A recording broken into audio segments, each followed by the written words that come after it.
Hello everyone and welcome back. In today's tutorial, I'll show you how to export videos in Google Flow step by step. If you've finished creating your AI video and want to download it to your computer, this guide will walk you through the entire process. So let's get started.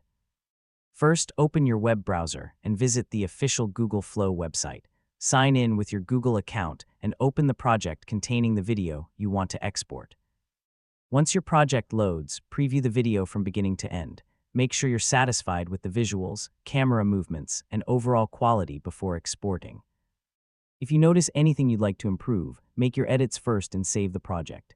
Now, look for the *export **, download **, or *share ** option in the project workspace.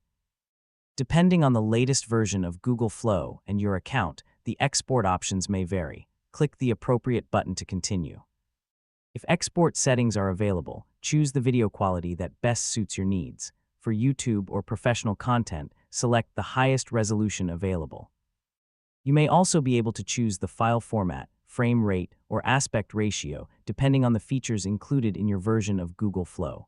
After reviewing the export settings, click **export**. Google Flow will begin processing your final video. This process may take several minutes, especially for longer or higher quality videos. Keep the